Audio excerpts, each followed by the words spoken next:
Our next guest is someone that a lot of you might know, Oscar Mireles. Just Google him. He comes up, I think, the first 10 things, his name comes up. Oscar Mireles is the current Port Laureate, which was recognized by the mayor, started in November, if I'm not mistaken, of 2016 through January of 2018.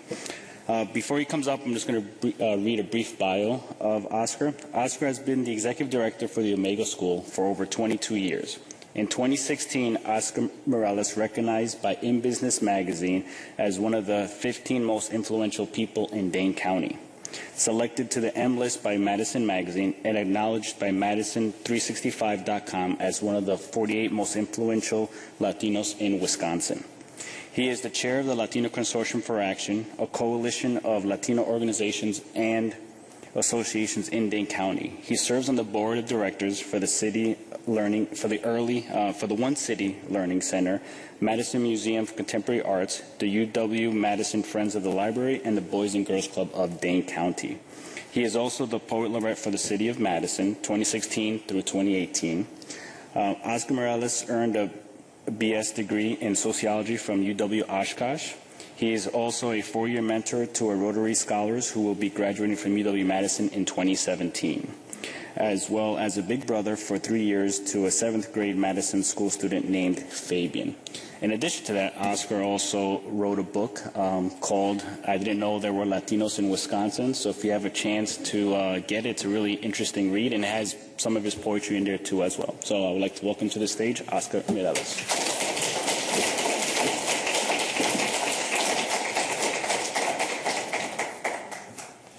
Thanks a lot, Alex. I'm going to read a couple of poems. First of all, one more round of applause for Fabu. Fabu's a good friend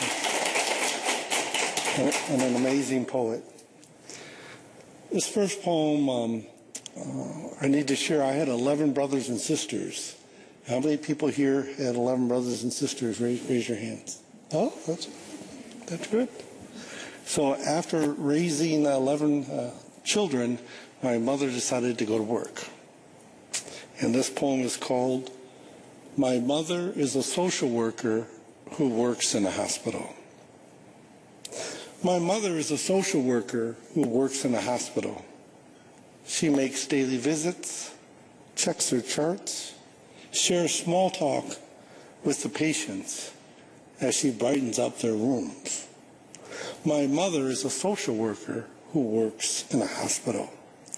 She is always the first one at the scene, just like the television doctors. Whether in the birthing room, at my niece Amanda's arrival, or on the operating table, medicine's trapdoor.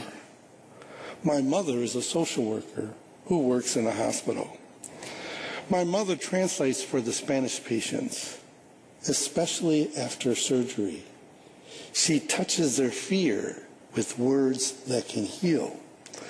My mother is a social worker who works in a hospital. Surprisingly, there's little blood on her pink uniform, just a day's sweat and dirt. You wouldn't know she was a cleaning lady if you looked in her eyes. My mother is a social worker who works in a hospital. I think there's some lessons to learn from this poem. I think first thing is job titles don't matter. It's key to embody your higher values. My mother embodied the spirit of the healthcare industry.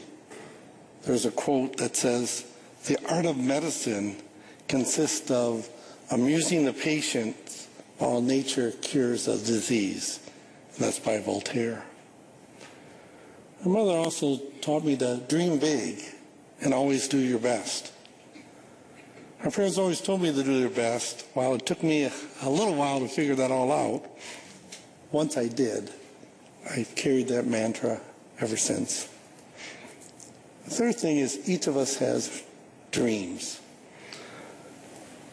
If we look around and seek mentors, others can help find those dreams for us.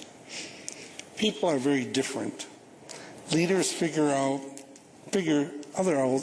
others out individually and how best to communicate with them.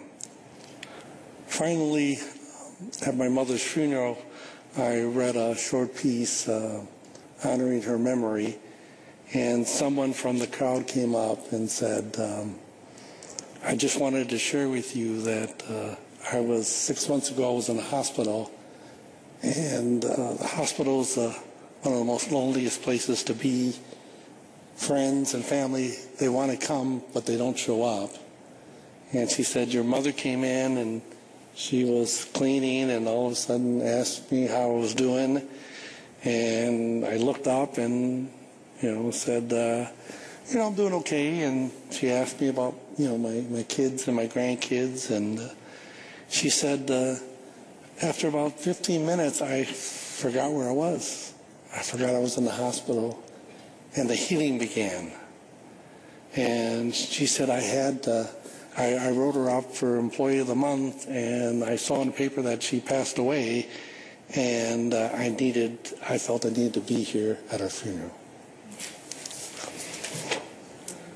The second poem is called History Lesson, and it goes like this. My mother, Elisa, was picketing outside the cattle car trains that were quietly lined up to deport Mexican nationals from Minneapolis, Minnesota in the 1920s. Yes, it was her and 3 other women, my Aunt Juanita and 2 friends, Carmen and Josie Flores. They were afraid to hold up their picket signs that protested the mass deportations, yet were more afraid worse things would happen if they did nothing. A local policeman warned them it would be best if they left. Otherwise, he would be forced to take action. But they stood there, waving their picket signs like a flag as the last train fell into the sunset. Leaders lead through purpose and passion. It's important to make sure that your purpose is honorable and that your passion allows room for others to participate. In the current immigration climate, it's easy to see groups of people from other countries as different from us as others. If you ask someone who's an immigrant about their story, about their journey, and their struggle to get to America, you'll find very quickly that everyone wants the same thing. We want a safe community for our children, we want employment opportunities, we want a chance to build a future, and in the end, we are more like each other than we realize. The second thing to learn from this poem is women have always been on the forefront of social change. And when you look at the civil rights movement, it was the women that were always supporting them, through their churches and social movements. They provided the backbone of the struggle. And finally, leadership often carries risk, but rewards are immense. In our current climate, it's important that we all look at what we can do and step forward and, whether it's be a friend, listen to other stories, become more involved. Now is the time not to sit on the sidelines. My final poem is about the day that Martin Luther King Jr. was assassinated. And I know some of you in the room were alive then, and I was in the 7th grade. And this is a day that I'll always remember. Assassination Day. In the 7th grade in 1967, playing football on the school playground, I heard that Martin Luther King Jr. had been assassinated. Some kids cried. Other students didn't know what to feel. I felt sad. I headed up to my third floor classroom for my fourth period class at Washington Junior High School. I realized I had to step it up a bit because I was running late again.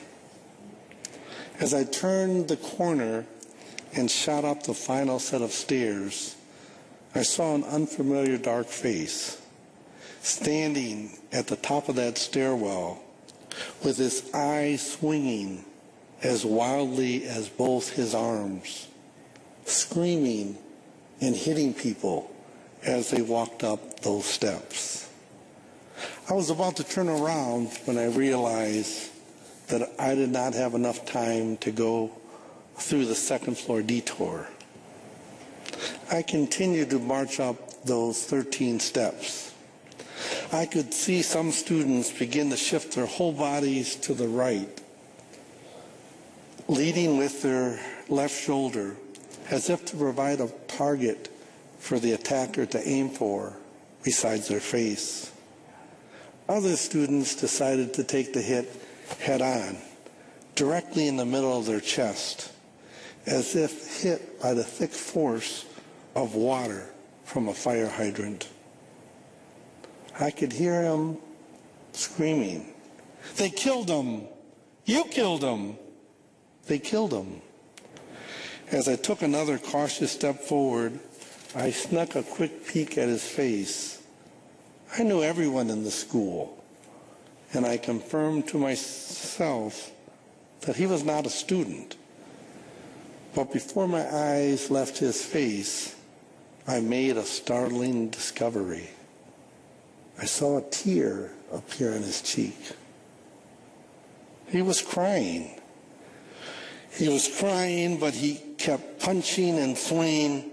Not one of the students said anything when they got hit. They just released a almost being careful not to let out a sound to warn other students.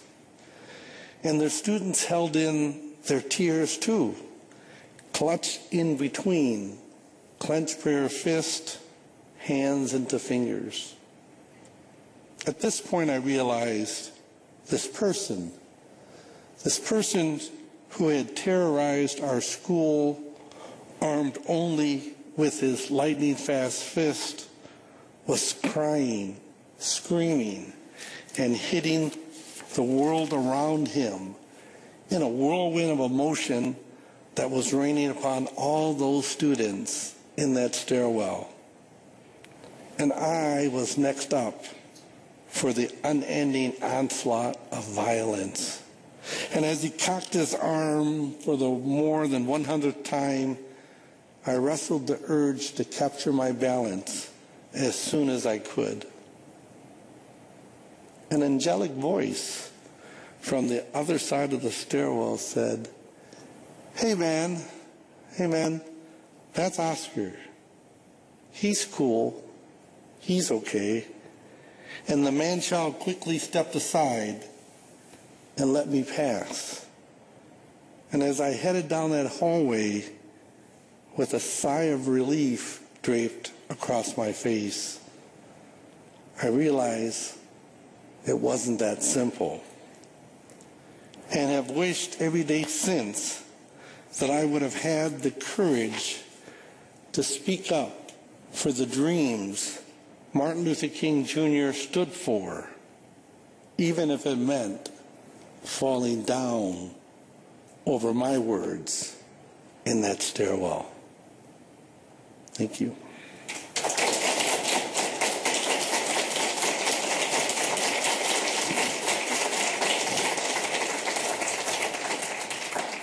There's a quote from Martin Luther King that says, "You don't have to see the whole staircase.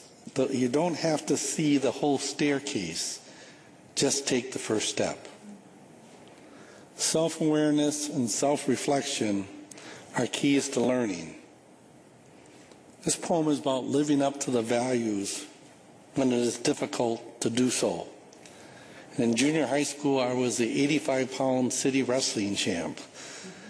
And at that time, when you're little, if you're the shortest one, the world just seems so big and you seem so small. But it's that day has haunted me for the last 50 years, because I was happy that I had personal connections with people and I had developed good relationships in school. Instead of using that to rescue just myself, I could have made a difference in other people's lives. The other thing I've learned is to write your insights down. Too many of your thoughts are ignored or never captured if you don't take the time to write. And then finally, the time to take action is always now. It doesn't mean you're ready to move forward, but the time for action is always now. And finally, I have a quote from Harriet Tubman, and it says, "Every great dream begins with a dreamer.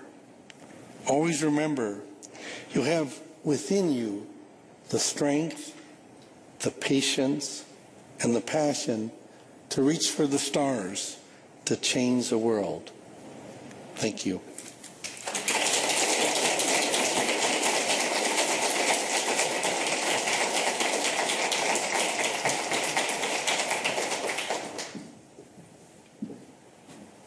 All right, again, thank you, Oscar, and thank you, Fabu. So we're going to open it up to a Q&A, and we also have people that are streaming live. So if you have any questions, submit your questions, and Kendra will go ahead and read them out. So Fabu and Oscar, please come up here. And I'm going to be running around with the microphone, so.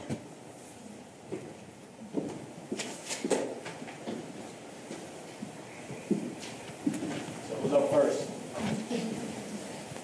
I know someone has a question.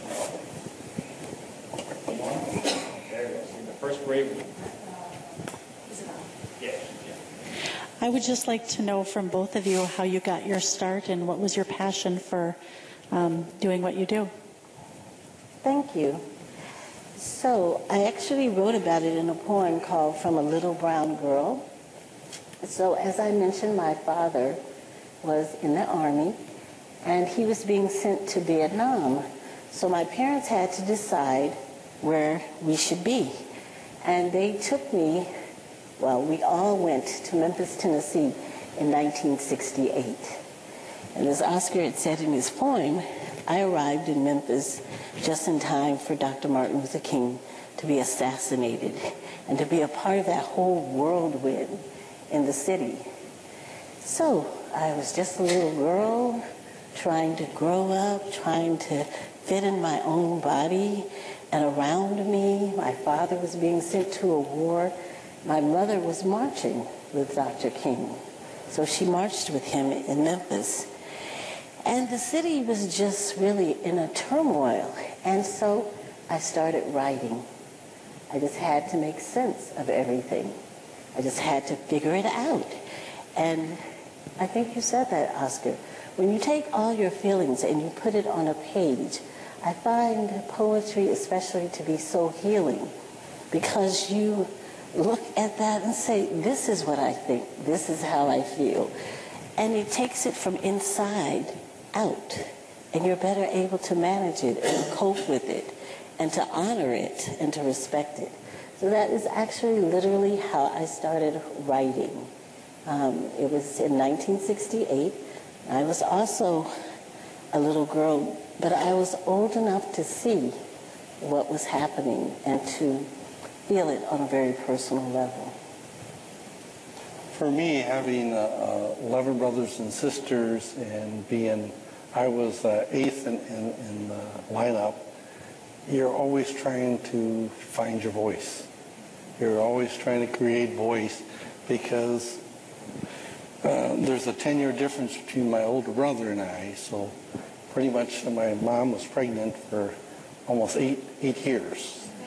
And so you end up learning more because you experience their lives. You see, for those of you who have brothers and sisters, older ones, they allowed me to come along, and I just was experiencing more things that I would have if I would have been an only child. And then you're really fighting to have an opinion. Because you hear what other people think, and this, well, that sounds pretty good. And you say, well, what do I think? And then you have to kind of dig deep. And then when you have a large family, you look for peace and quiet. My father would always say, déjame en paz, which literally translates, leave me in peace. Looks a lot like leave me alone, but it just, I understand how quiet and can really help you listen to yourself. And I think that's, we don't do enough of that, because we need some of that self-healing. We need to take care of ourselves. I just got back from 2 weeks of vacation, and I was ready for the ice and snow we had the other night, so because I had that peace within. Luckily, I was able to make it all melt today, so we're good. So we do want to encourage you all to write. You don't have to make a professional career out of it, but writing is really, really healing, just to put your thoughts down, even if no one reads them but you.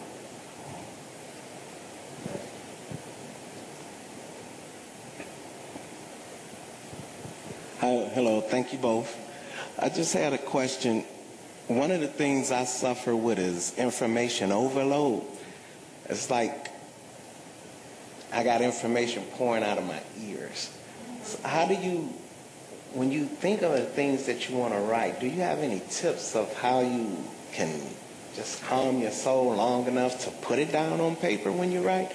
Do you have any type of tips of, like I said, just calming your mind down to the point where you can write things? You want to go first?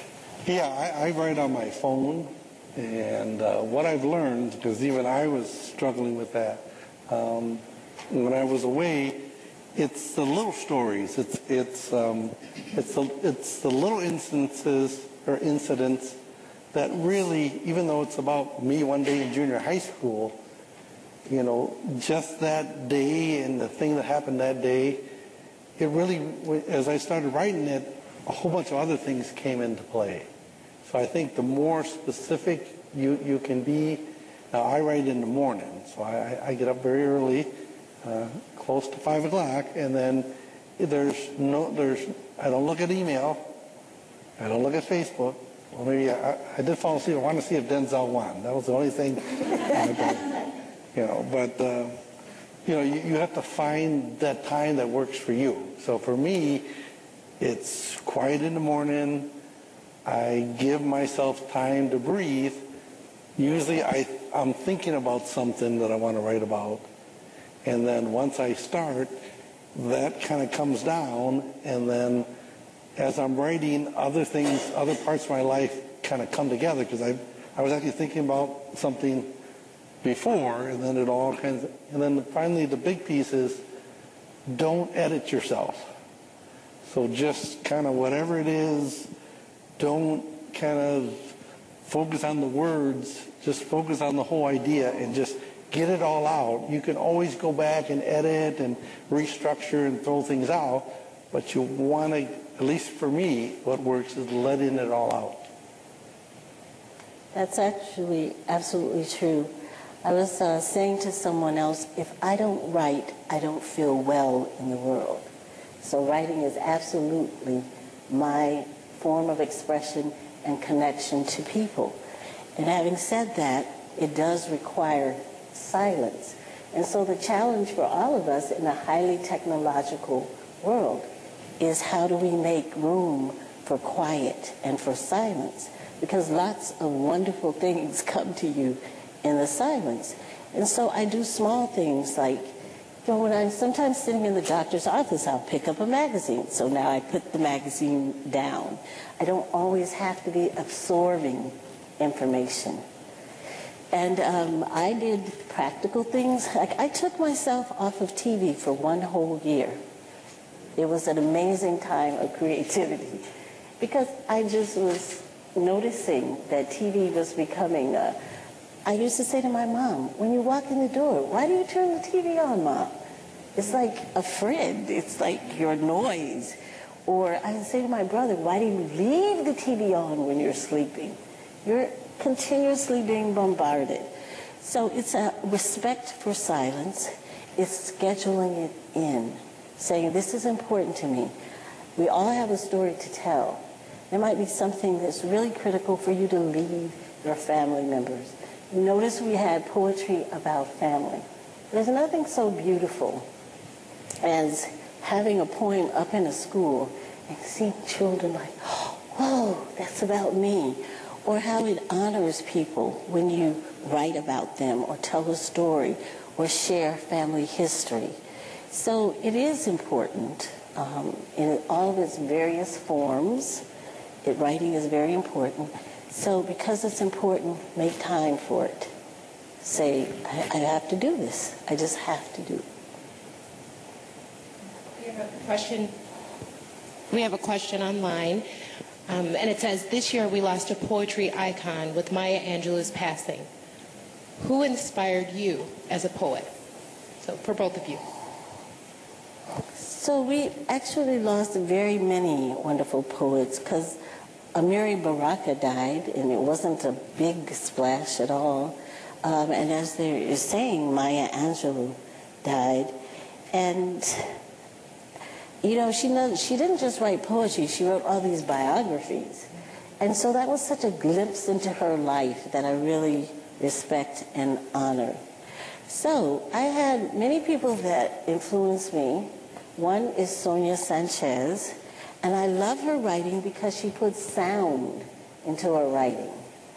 So I don't really try to memorize poetry, except I've memorized one of her lines from Blue Black Magical Women. She says, and in my mind I see my history standing like a shy child, singing an ancient lullaby. Hey, yay, yay, yay, yay, yay, yay. Hey, yay, yay, yay, yay, yay, yay. When I read that on the page, I said, what? Somebody's put sound into a poem? And then I love Pablo Neruda. Pablo Neruda, when you read his poetry, it's like sticking your hand in a socket. Zip. It's so vivid.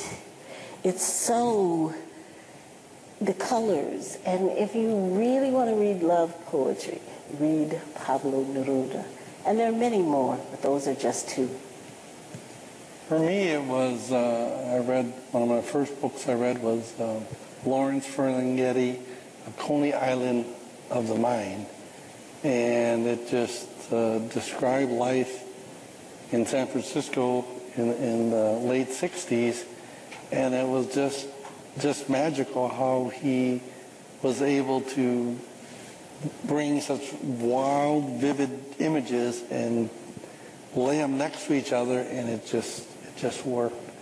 My other favorite poet was Don L. Lee, and you know, Hakeem Marabuti. yeah, and he had a line that says he was so cool he even stopped for green lights, and I think that, you know, it's using words to share a message, and as Pablo mentioned, I think what we've been taught in school is writing is about grammar and punctuation and structure, but you know, each of you has your own story that you need to share, because I don't know it, maybe even your children don't know it, and once you put them down on the paper, it'll help free you and connect with others.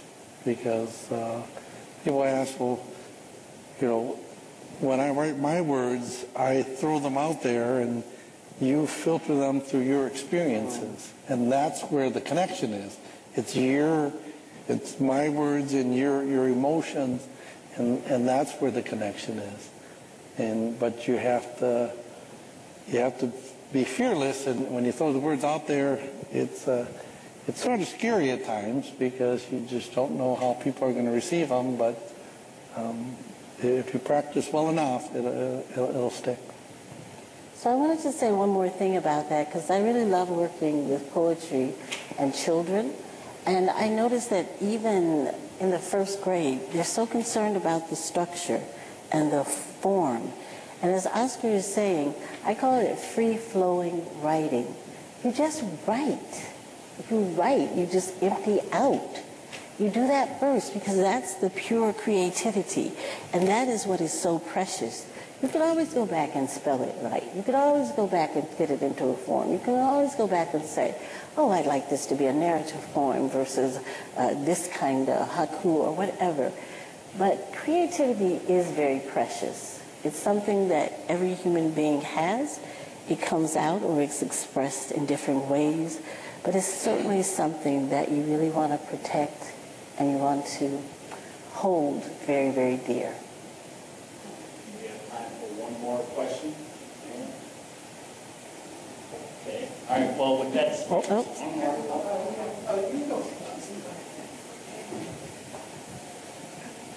I enjoyed what you both shared, and one thing that really stands out is the connection I feel between you both, and how you talked about African American and Latino history. What are some ways, or in Madison, that we can look at or experience the different cultures and come together more instead of thinking, well, we need to talk about the African American experience separate from the Latino or different races and cultures? Thank you for that. So I do find that there are not a whole lot of people who know how to cross cultures in respectful ways. And that's so kind of distressing, isn't it? And yes, we do have a connection. We've been friends for a long time. I don't even remember how it started or when it started. But I recognized in him kind of a kindred spirit and ability to cross cultures. You can tell in his poetry, you can tell in my poetry. And I was very, very happy to have that poem, El Cubano, put into the book. So culturally, I've been raised as an African American. I told you it was very late that I even discovered that I had a Cuban bloodline. And I actually felt distressed that was something I didn't know and didn't really be able to explore. So we can enter any culture. First of all, in the U.S., we are not this melting pot. We are distinct and unique. And that does not divide us, but to me, it connects us. When I acknowledge who I am, then I'm better able to see who you are. If I don't really know about my own self, or I don't feel good about who I am in the world, it's going to make it more difficult to reach out and be open. And so, for example, my job is getting ready to do work with the Oneida people. I do not know the Oneida history as much as I now am going to learn. I'm going to learn from them, but I'm going to do my own work because that's my way of saying, I respect who you are. I acknowledge you don't have to be just like me to earn my respect or for me to give respect, but it's also very joyous. It's really wonderful. There are in Madison so many cultural opportunities if you're just open to them. It's not just the different celebrations that exist, like Juneteenth and so Central Hispana, Fiesta Hispana. Every year the Native Americans do this massive storytelling sessions. So there really are opportunities to cross cultures, but they don't have to be. I think that's a way to do it maybe that feels comfortable for people, because if you go and you listen, then maybe you feel more empowered. But even in our workplace, in our neighborhoods, and the way that we interact just in our daily lives, we can be very kind and very humble in approaching other people's culture. So for me as an African American, one of the most difficult things is when people think I don't have a culture, or when they think, oh, there's nothing unique about you, we're different because you no longer speak your particular language, or you all don't know exactly where in Africa you came from. But even with DNA now, I can say, which is a really wonderful gift, where I came from. So I appreciate your question. I think that really the only life worth living is knowing the people who are your neighbors and who could be your friends and certainly your colleagues. It's just a more rich and meaningful life. As Fabu mentioned, when I wrote the anthology, the third anthology, I didn't know there were Latinos in Wisconsin. Fabu said, well, I got these poems, and I said, great. And some people later on said, well, she's African American. I said, well, no. You know, she wrote her bloodline is about her grandfather in Cuba. And part of it is taking those chances, exposing yourself to other cultures. It feels, it feels difficult at first because you'll go there and you'll be the only one. But once, sometimes. How many situations are we the only one in Madison? Yeah. So it just takes, you just have to have a willingness to listen and learn.